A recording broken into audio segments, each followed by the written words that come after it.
আসসালামু আলাইকুম রহমতুল্লাহ। 10 মিনিট মাদ্রাসায় আপনাকে স্বাগতম। নারীদের পোশাক কেমন হবে? রসুল সাল্লাল্লাহু আলাইহি ওয়াসাল্লামের যুগেও নারীরা নামাজের জন্য, দৈনন্দিন কাজের প্রয়োজনে, এমনকি জিহাদে অংশ নিতেও ঘর থেকে বের হতেন। তবে তারা বের হতেন আল্লাহর নির্দেশ ফরজ পর্দা মান্য করে এবং নবীজি সাল্লাল্লাহু আলাইহি ওয়াসাল্লামের নির্দেশিত সুন্নত পোশাক পরিধান করে। তাদের পোশাকের প্রধান বৈশিষ্ট্য ছিল তা ফিতনা ছড়িয়ে দিত না, পুরুষদের প্রলুব্ধ করত না এবং তা নারীর প্রতি সম্মানবোধ বাড়িয়ে তোলে। পবিত্র কোরআনে এরশাদ হয়েছে, হে মানব সন্তান, তোমাদের লজ্জাস্থান ঢাকার ও বেশভূষার জন্য আমি তোমাদের পোশাক দিয়েছি এবং তাকওয়ার পরিচ্ছেদই সর্বোৎকৃষ্ট। সূরা আরফ আয়াত ২৬। নারীদের পোশাক যেমন হবে। নম্বর ১, নারীর পোশাকের ব্যাপারে কোরআনের নির্দেশনা। নারীর পোশাকের ব্যাপারে কোরআনের নির্দেশনা হল তারা এমন পোশাক পরিধান করবেন যা তাদের ব্যক্তিত্বের সৌন্দর্য বৃদ্ধি করবে, তার ব্যক্তিগত নিরাপত্তার স্বার্থে সহায়ক হবে। এরশাদ হয়েছে, মুমিন নারীদের বলুন তারা যেন তাদের দৃষ্টিকে সংযত করে ও তাদের লজ্জাস্থানের হেফাজত করে। তারা যেন যা সাধারণত প্রকাশ থাকে তা ছাড়া তাদের আবরণ প্রদর্শন না করে। সূরা নূর আয়াত ৩১।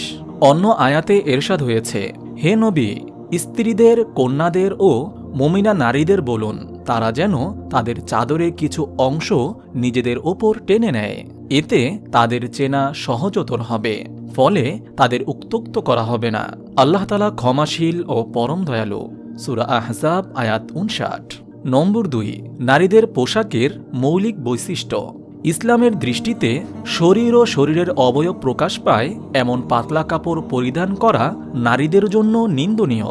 হাদিসে এসেছে, হাফসা বিনতে আব্দুর রহমান রাদিয়াল্লাহু তাআলা আনহা একটি পাতলা ওড়না পরে আয়েশা রাদিয়াল্লাহু তাআলা আনহা এর ঘরে প্রবেশ করলে তিনি তা সরিয়ে মোটা কাপড়ের ওড়না পরিয়ে দেন।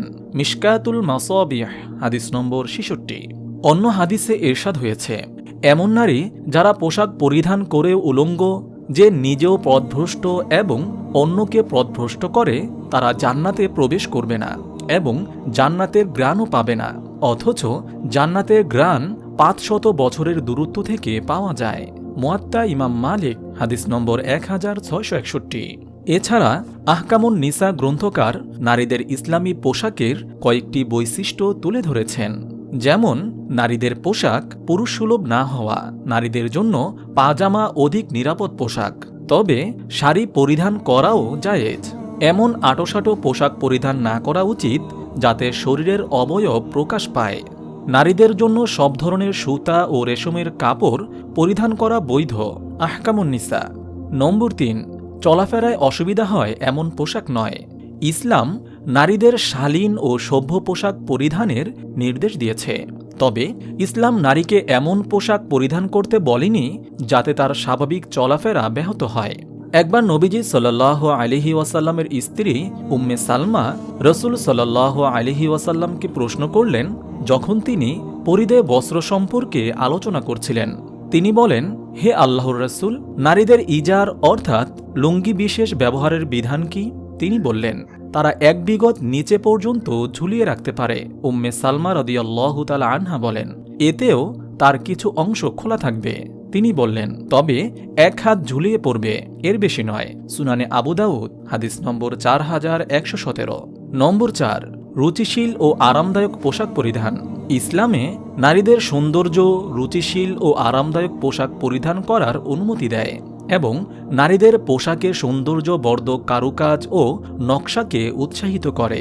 আনাস ইবনে মালিক রাদিয়াল্লাহু তাআলা আনহু থেকে বর্ণিত, তিনি রাসূল সাল্লাল্লাহু আলাইহি ওয়াসাল্লামের মেয়ে উম্মে কুলসুমের গায়ে হালকা নকশা করা রেশমি চাদর দেখেছেন। সহিহ বুখারী হাদিস নম্বর ৫৮৪২। নম্বর ৫, ব্যক্তিগত সাজসজ্জায় উৎসাহ। ইসলাম নারীদের ব্যক্তিগত সাজসজ্জাকে উৎসাহিত করে।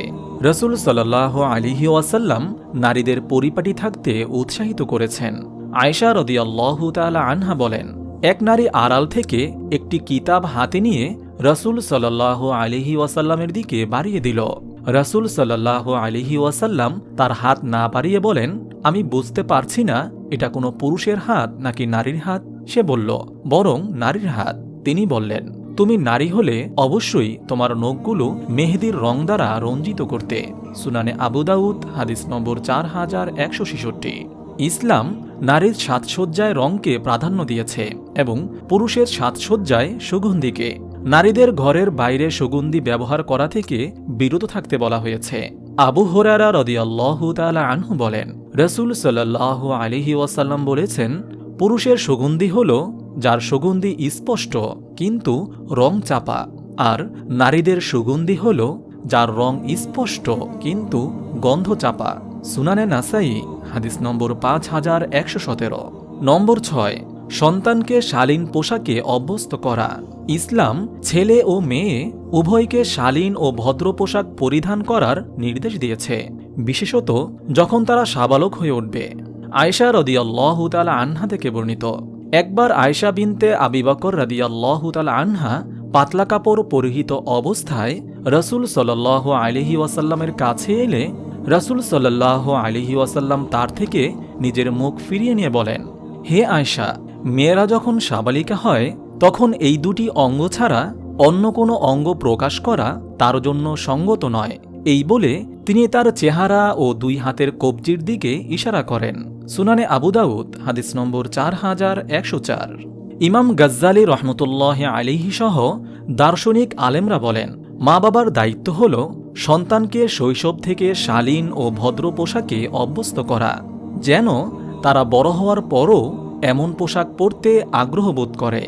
মহান আল্লাহ তাআলা আমাদের সবাইকে রুচিশীল ও আদর্শ পোশাক পরিধানের তৌফিক দান করুন, আমিন। আপনি যদি এরকম ভিডিও আরও পেতে চান তাহলে এই চ্যানেলটি সাবস্ক্রাইব করে পাশে রাখা বেল আইকনটি অন করে দিন।